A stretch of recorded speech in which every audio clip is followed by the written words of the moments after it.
ఆకలితో ఒక చిన్న చిలుక దాదాపు విరిగి పడబోయినప్పుడు నిజమైన స్నేహానికి రెక్కలు ఉంటాయని ఒక ధైర్యమైన పావురం నిరూపించింది.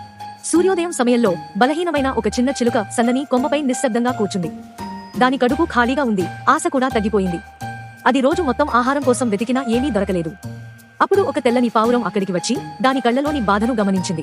ప్రియమైన మిత్రులారా, అర్థం చేసుకోండి, మీ ప్రేమ మాకు చాలా అవసరం, దయచేసి అర్థం చేసుకోండి. మిత్రులారా, సబ్స్క్రైబ్ చేయండి, మీ సపోర్ట్ మాకు కావాలి, నాకు చాలా ఆకలిగా ఉంది అని చిలుక మృదువుగా చెప్పింది. ఒక్క క్షణం ఆలస్యం చేయకుండా పావురం సహాయం చేస్తానని చెప్పింది. ఇద్దరూ కలిసి గ్రామపు పొలాల వైపు ఎగిరారు. అకస్మాత్తుగా ఒక పిల్లి మెల్లగా దగ్గరికి వచ్చింది. అది చూసిన పావురం ధైర్యంగా కిందకు ఎగిరి రెక్కలు బలంగా అల్లుతూ పిల్లిని దృష్టి మళ్లించింది. చిలుక వెంటనే సురక్షితంగా పారిపోయింది. కొద్దిసేపటికి పావురం బియ్యం గింజలు కనుగొని ఆనందంగా పంచుకుంది. బంగారు ఉదయం కిరణాల మధ్య వారు కలిసి తిన్నారు. అప్పుడే చిలుక గ్రహించింది, ఆకలి తగ్గిపోతుంది, భయం పోతుంది, కానీ నిజమైన స్నేహం ఎప్పటికీ నిలిచిపోతుంది. నీతి: నిజమైన స్నేహితుడు ప్రతి ప్రమాదంలో నీతో పాటు నిలబడతాడు.